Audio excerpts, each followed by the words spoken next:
Let me show you how a small loss becomes a catastrophic one without anyone in your kitchen doing anything dramatically wrong. Go back to the sirloin from Module 2. 3 missing units, 13 Rand 50 in one day. Watch what happens when we let time do its work. 13 Rand 50 a day across 5 trading days is 67 Rand 50 a week. Across 4 weeks is 270 a month. Across 12 months is 3,240. Gone on one item in one location. Now put 5 high-value items on that list. Multiply by 3,240 each year, looking at 16,000 a year, leaking quietly, invisibly from a problem nobody flagged because 13 Rand 50 a day did not feel like an emergency. This is what I call compounding silence. Losses that are too small to cause alarm, but too consistent to be ignorable.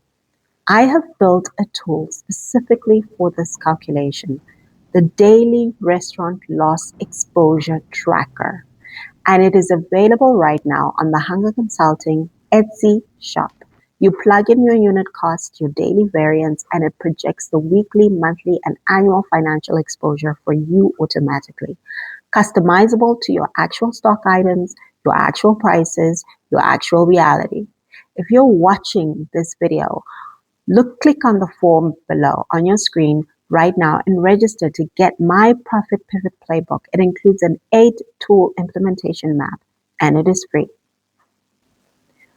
Now, I need to address something that happens in almost every kitchen conversation I have ever had. It is costing business owners far more than the losses themselves. When the numbers look bad, the first instinct is almost always to look at a person. Someone is stealing. The chef is wasting. The staff are not taking this seriously. And sometimes that is true. But most of the time, what looks like a people problem is actually a system problem wearing a person's face. Here's how to tell the difference. A people problem looks like this. One specific item going missing consistently on specific shifts with a specific person rostered. That is a pattern that points to behavior. A system problem looks like this. Multiple items, varying losses, no clear shift pattern, no consistent person, just chaos across the board. That is your process failing, not your people. The reason this distinction matters so much is that the fix is completely different. A people problem requires a conversation, documentation, and if necessary, a disciplinary process. A system problem requires you to redesign the process.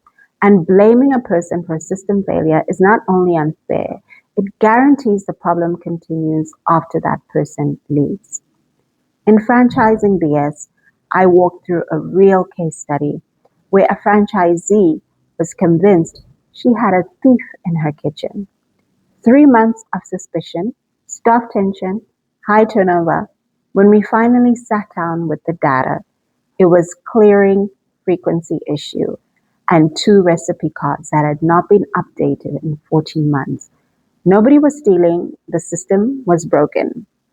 That chapter alone has saved more than one business owner a very expensive and very damaging wrongful dismissal conversation. So you have found a loss, you know it is real. You know it is consistent.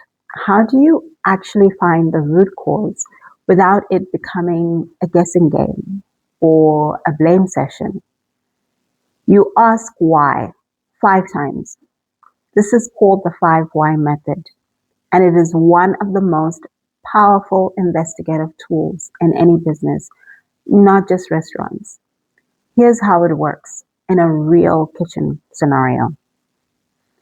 Your bacon is showing a consistent negative variance every day, same item. Why is bacon showing a loss? Because we are using more than the system expects.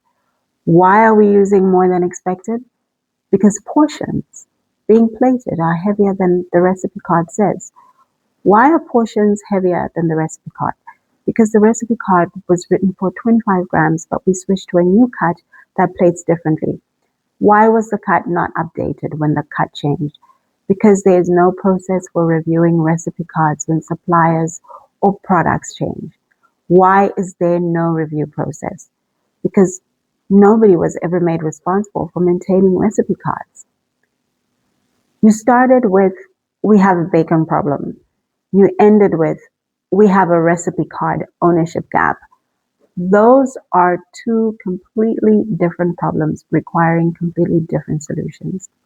The full variance decoder report on the Etsy shop walks you through this exact method step by step for your top loss items.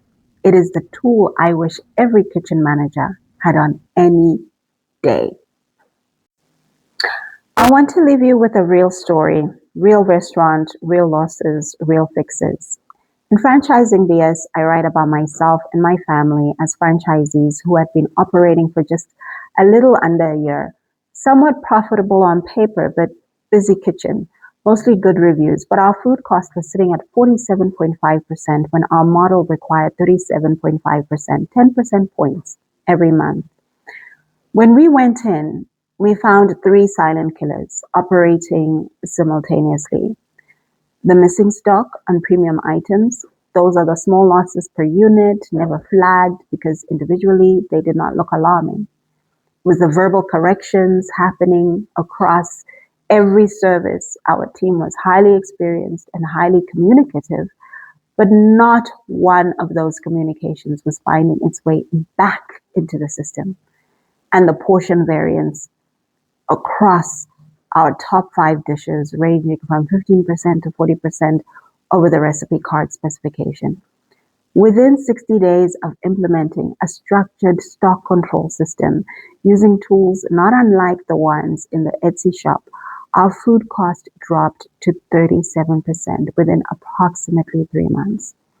We did not fire anyone because it was a franchise restaurant. We had inherited an existing expensive technology, but we were able to identify later down the line that it was a system problem and were able to close the leaks. That was it.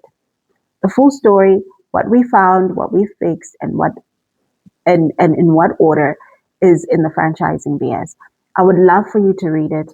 Go online, order the book on Amazon and Kindle, read the chapter titled The Lockdown, because what me and my family experienced is not unique to us. It is sitting in most of the kitchens around the world. And if you have not yet grabbed the Profit Pivot Playbook, please, please, please go to the link provided on the screen. It's the starting point. It's free and it's waiting for you. We have covered 3 silent killers. We have run the numbers on what they cost. We have talked about how to tell a system problem from a people problem. And we have used the 5 why method to find the root cause underneath the obvious answer. But here is the question I get asked most often at this point. This all makes sense, but how do I actually get my team to do this consistently? How do I make it stick? And that is exactly what Module 4 is about. Because a system that only works when the owner is watching is not a system, it is supervision. And supervision does not scale. Module 4 is about building the accountability structure that runs your stock control even on the days you are not there. Before you move on to Module 4, I want to make sure you have the right tools in your hands, because understanding the silent killers is one thing, but measuring them in your business is where the real work begins. Head over to hungerconsulting.etsy.com and download the Stock Control Bundle digital tools. It is designed to help you map your stock categories, track where your losses are hiding, and give you a clear starting point for your own root cause analysis, the exact kind of work we walked through today. The link is in the description below. Go download it and start running your own numbers before Module 4 Because when we get into accountability structures, you're going to want to know exactly which categories and which gaps you are building that structure around. I'll see you in Module 4.